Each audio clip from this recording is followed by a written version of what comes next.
অপোজিশনে যে দাঁড়িয়েছে লোকসভাতে এখানে,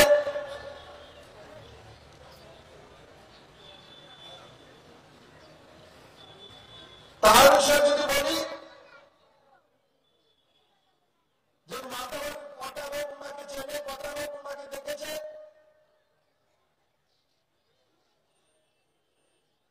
অথবা এক দুটো পাওয়া মুশকিল। কারণ কি এরা ইলেকশন আসলেই মানুষের সামনে আসে।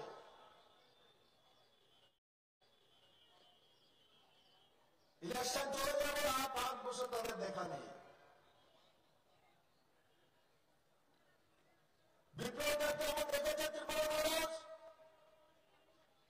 আমি 2015-তে ত্রিপুরাতে এসেছি রাজনৈতিক প্রচার করার জন্য। 2016-তে ভারতীয় জনতা পার্টির প্রদেশ সভাপতি হয়েছি। 2018 9 মার্চ শপথ গ্রহণ করেছিলেন মুখ্যমন্ত্রী।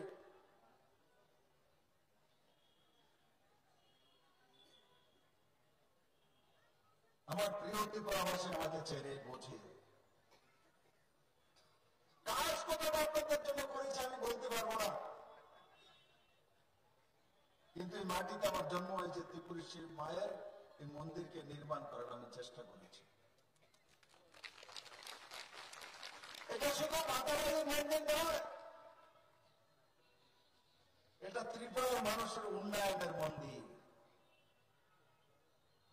এটা শুধু মাতাবাড়ি মন্দির নয়, আমি যেটা বলছি এটা ত্রিপুরার মানুষের উন্নয়নের, রোজগারের মন্দির।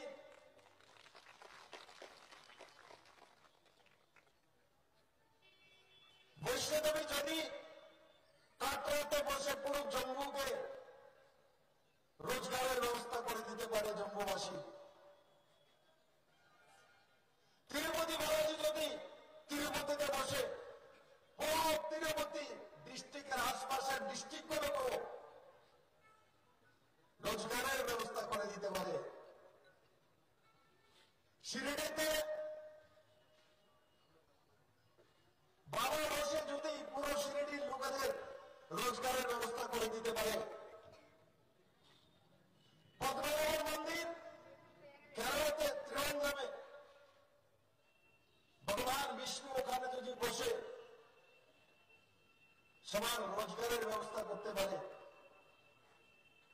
ত্রিপুরেশ্বরী মা আমাদের ছোট্ট রাজ্যের লোকের খাদ্যের ব্যবস্থা করতে পারে না?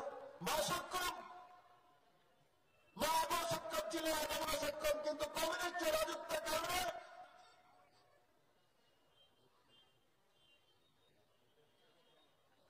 ধর্মের নামে, সনাতনের নামে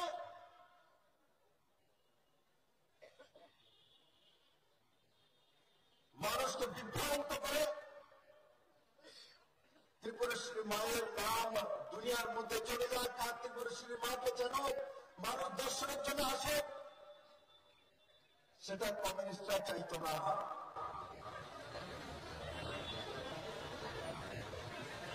যারা মাতাবাড়িবাসী এই মন্দিরের আশপাশে থাকে, এরা সবচেয়ে বলতে যারা যে ভারতীয় জনতা পার্টি সরকার আসার পরে মন্দির নির্মাণ হচ্ছে, সেটা যদি আজ থেকে 30 বছর আগে কমিউনিস্টরা বলে দিত, তাহলে ত্রিপুরার ট্যুরিজমের মাধ্যমে ত্রিপুরার নজওয়ানদের হাতে কোটি কোটি টাকা রোজগার 30 বছর আগে সৃজন হয়ে যেত। মেরে মিত্র, আমরা তীর্থযাত্রা যাই না, ত্রিপুরা থেকে আমরা বারাণসী দর্শনের জন্য যাই না, সেখানে আমাদের টাকা খরচ হয় না, হোটেলে থাকে না, খাওয়া দাওয়া করি না, ভারত দর্শন করি না, আমরা মালকারে যাই না, আমরা কালীঘাটে যাই না, আমরা মানস সরোবরে যাই না, আমরা সোমনাথে দর্শন করি না, গোয়ার কাছে বৃন্দাবনে যাই না। যদি ওখানে ত্রিপুরা থেকে লোক যেতে পারে, উত্তরপ্রদেশ থেকে, মধ্যপ্রদেশ থেকে, মহারাষ্ট্র থেকে মাকে দর্শন করার জন্য লোক আসতে চায় না? তার ব্যবস্থা কমিউনিস্টরা করেছে কোনদিন? আর মাতাবাড়ি জনতা, আপনাদের এবার শিখিয়ে দেওয়া উচিত, কিন্তু কাকে শিখাবেন? তাদের তো ক্যান্ডিডেট পর্যন্ত দেয়নি কমিউনিস্ট। এখানে এখানে অভিষেক বলছে, অভিষেক কি বলছিল, যে ব্যক্তির নাম বলছে আমি সেই ব্যক্তির নাম বলতে চাই না। আর মা এমন অভিশাপ দিয়েছে, এদেরকে এমন দশা করে দিয়েছে, এরা ক্যান্ডিডেট পর্যন্ত দিতে পারছে না। মা ওদেরকে রাস্তা থেকে গেছে, পূর্বশ্রী মা